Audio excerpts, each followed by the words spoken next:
سريت من حرم ليلا إلى حرم كما سرى البدر في داج من الظلم.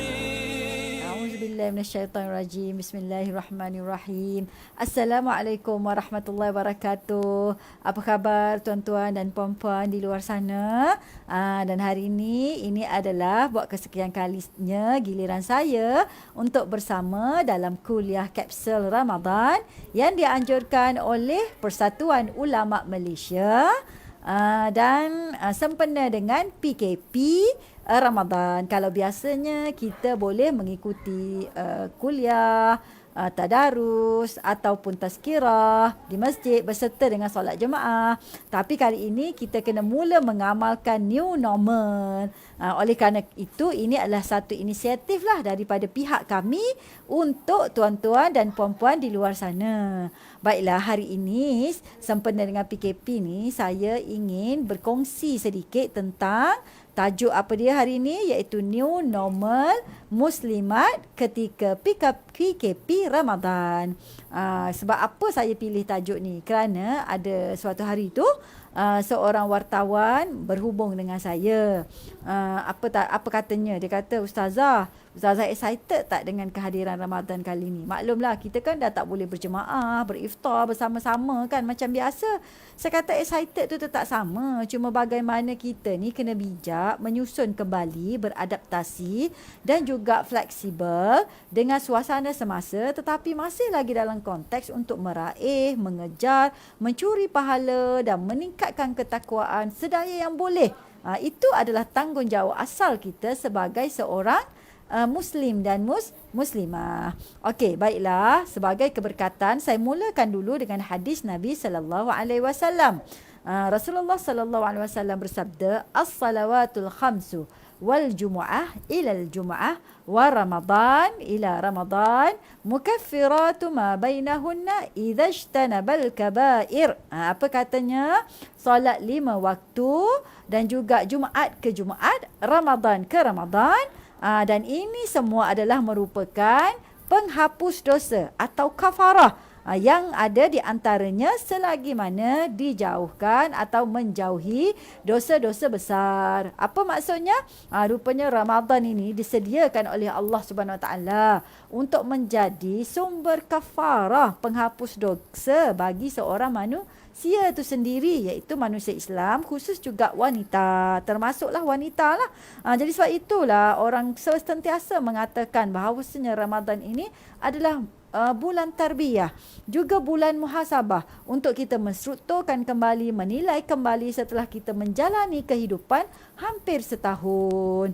Okey, baiklah. Hari ini saya nak bincangkan tentang apakah itu new normal bagi muslimat di musim PKP Ramadan. Jadi oleh kerana saya muslimat, jadi tajuk ini sangat dekat di hati saya dan juga tuan-tuan dan puan-puan di luar sana.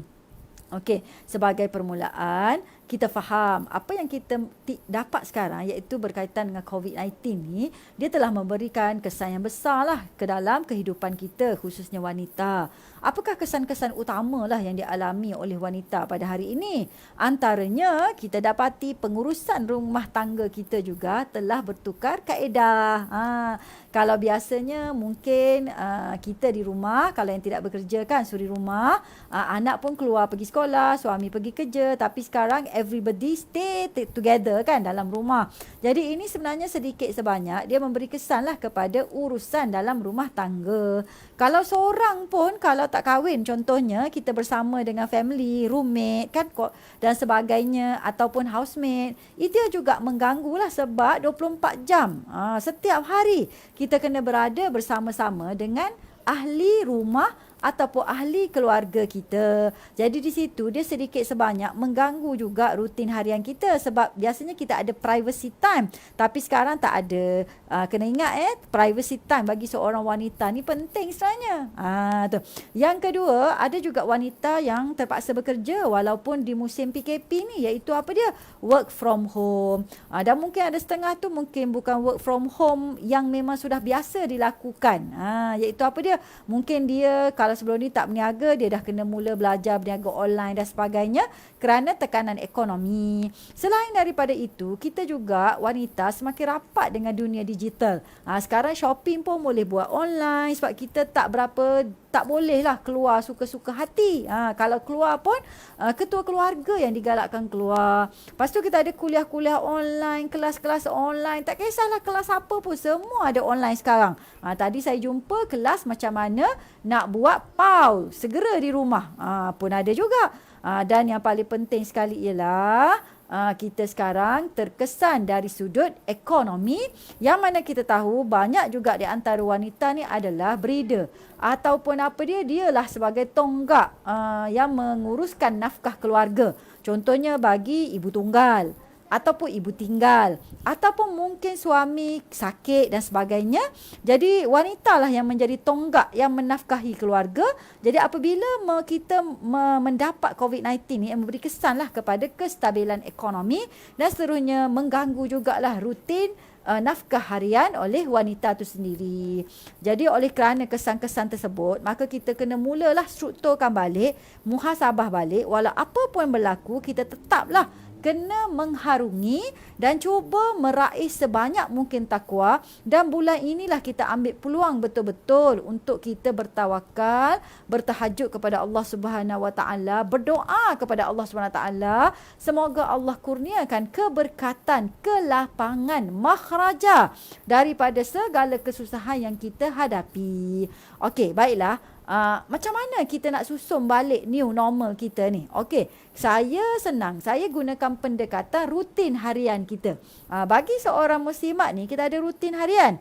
Dan seorang muslimat ni, kita tidak boleh terlalu abstrak. Go for very simple thing. Tetapi kita belajar bagaimana nak strukturkan balik dalam masa yang sama, bijak. Buat satu kerja tapi dapat 2-3 impact. Dapat 2-3 ganjaran. Tapi dalam masa yang sama, kita menuju ke jalan yang betul untuk meraih takwa. Okey, biasanya bagi seorang wanita ini, kita tak boleh nak menghadapi secara sekaligus sebarang tekanan ataupun masalah ataupun isu. Jadi macam mana kita nak pastikan yang kita tenang dan kita bersistematik, bersusun dalam kita menghadapi suasana ini? Maka saya sarankan kepada tuan-tuan dan puan-puan di luar sana khususnya untuk menstrukturkan balik jadual kita, KPI kita. Ustazah, kat rumah pun kena ada KPI ke?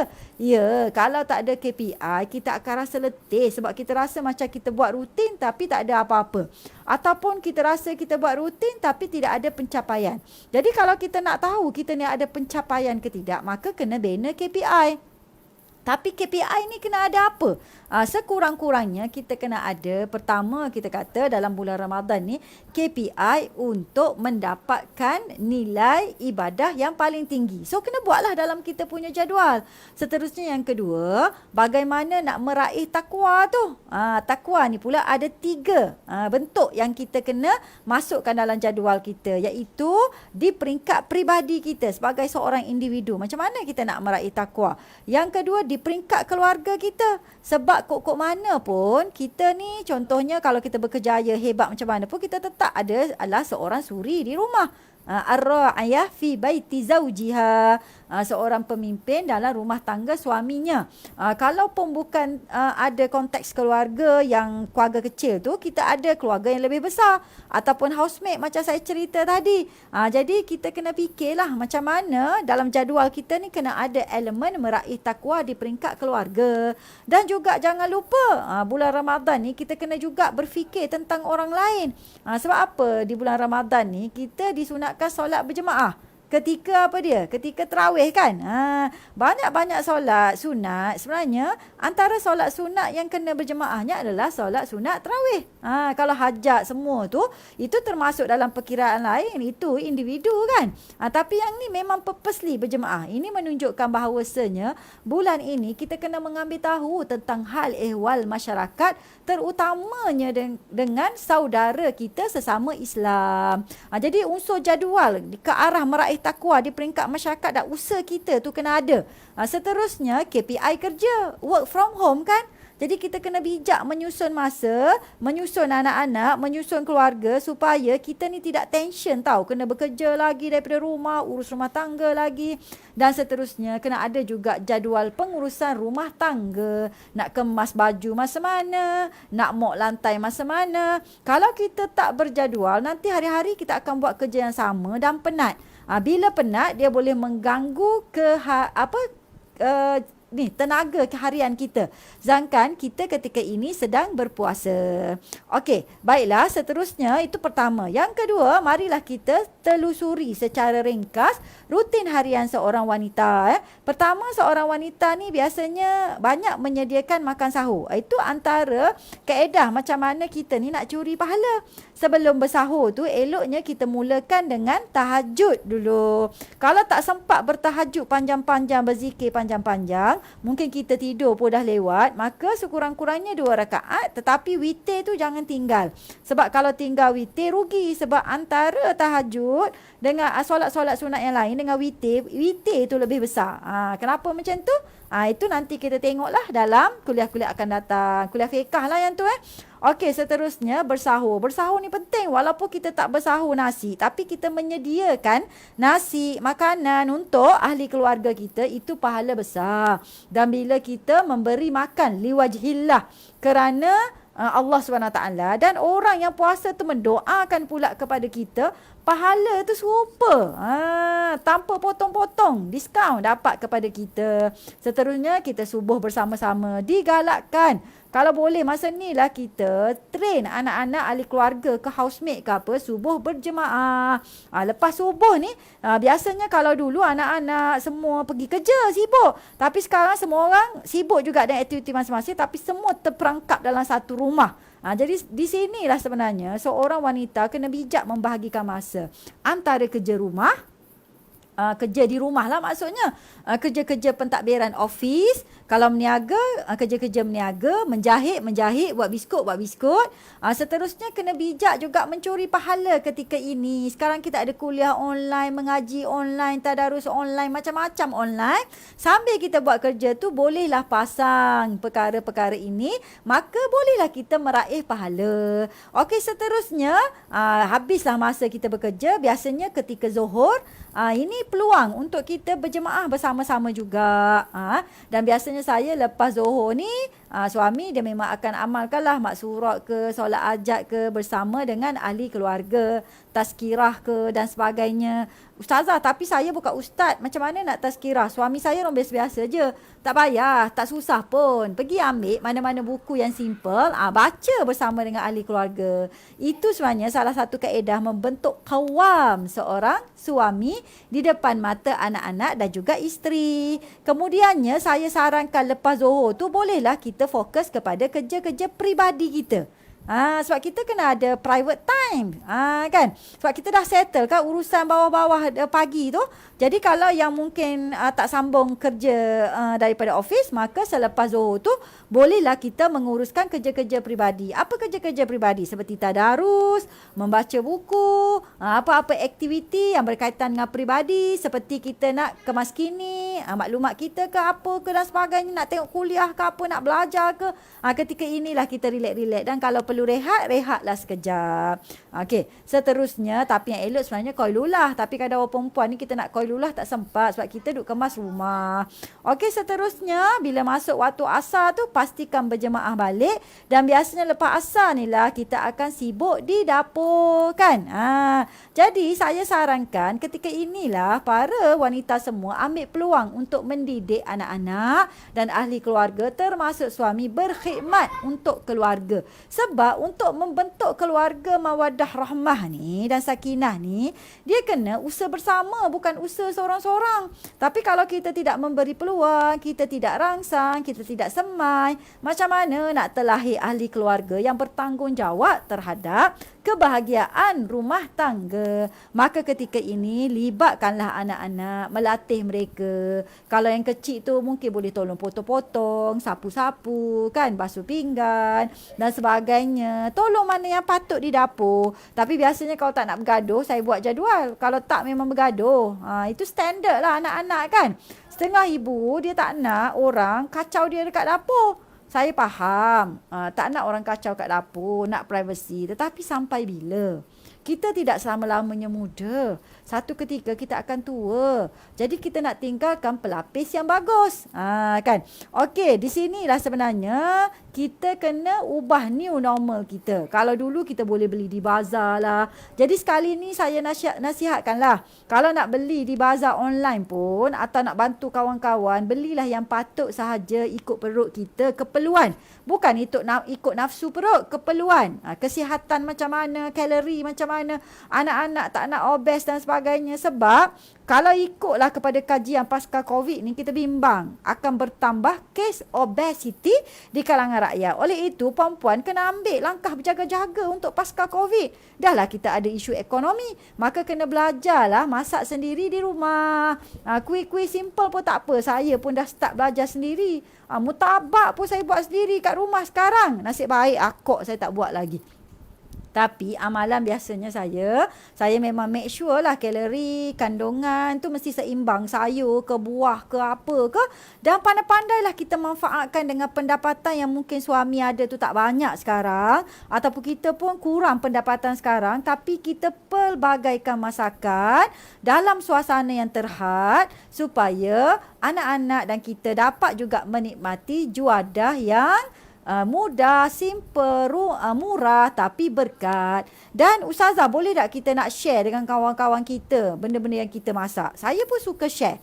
Mungkin ustaz-ustaz di sana ada yang tidak bersetuju. Tapi sebenarnya macam ni, saya share ni bukan kita nak menunjuk kita makan sedap. Tapi kita share ni supaya, macam saya memang ada misi bila saya share makanan, saya tulis itu.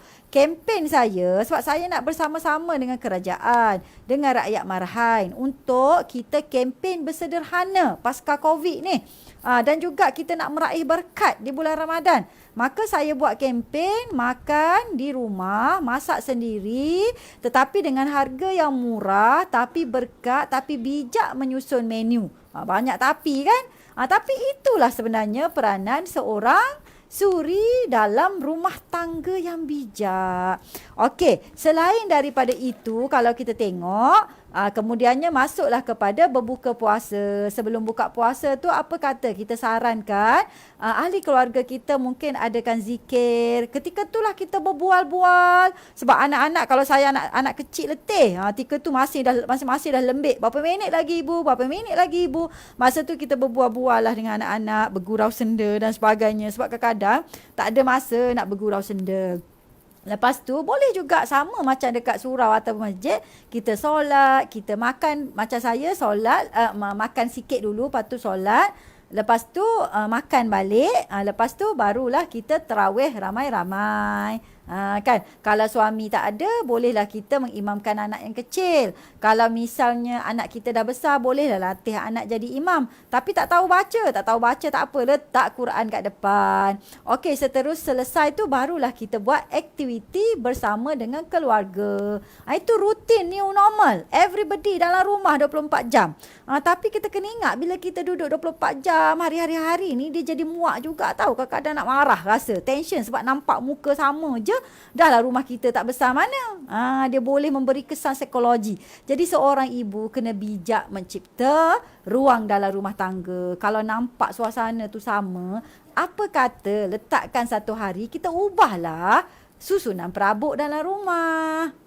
Bila kita ubah susunan kan, kita ubah suasana kan, ikut yang ada. Kalau biasanya sofa ni letak kat tepi, sekarang kita tukar pula pesen lain kan. Bukan kita tukar sofa masa duit tak ada ni, tak. Kita tukar struktur dalam rumah. Jadi anak-anak pun rasa happy. Saya pun buat juga dengan anak-anak. Dia kata, ibu best lah, barulah rasa rumah.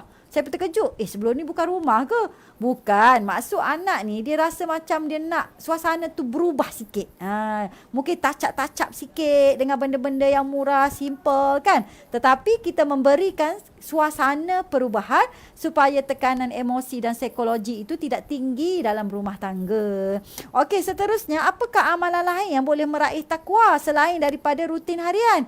Jangan lupa bersedekah. Tetapi bersedekah ini sunat. Yang wajib tu zakat. Jadi settlekan zakat, settlekan fidyah bagi para muslimat kan.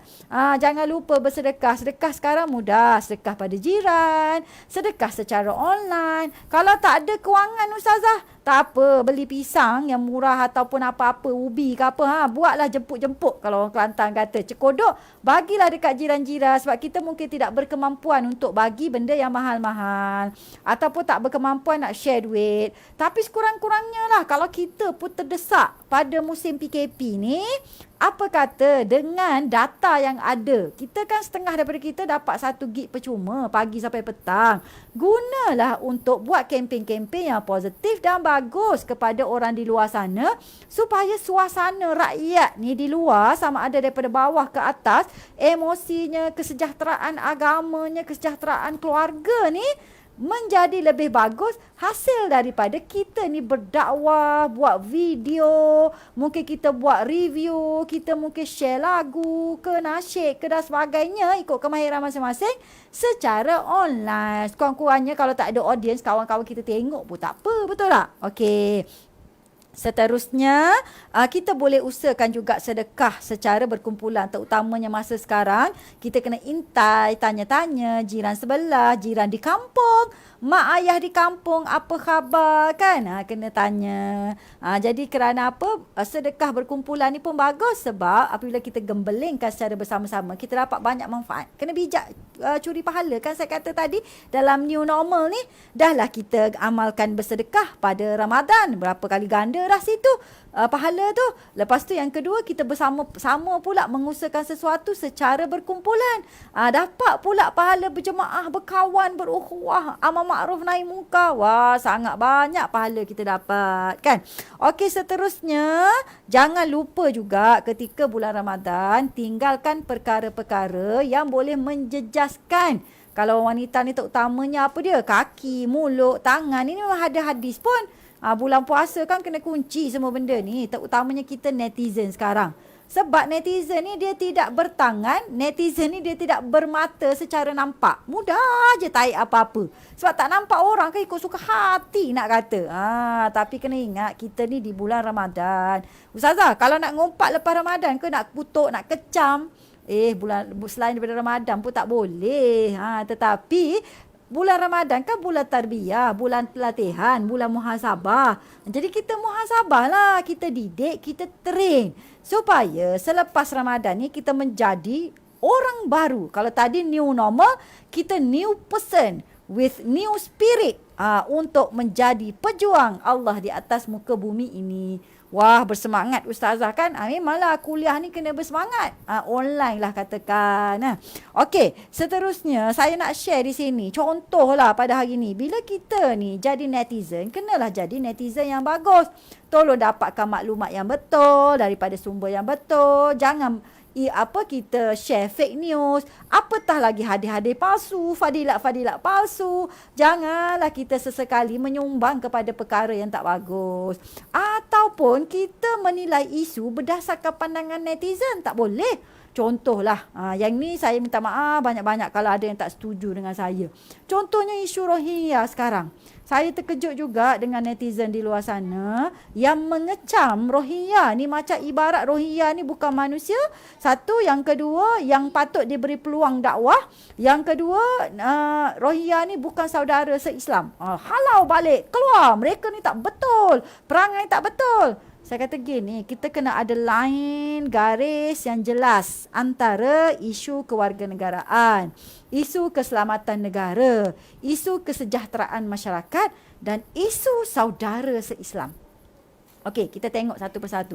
Pertama, isu kewarganegaraan. Penting bagi kita mempertahankan warga negara. Sebab tu kita ada perlembagaan.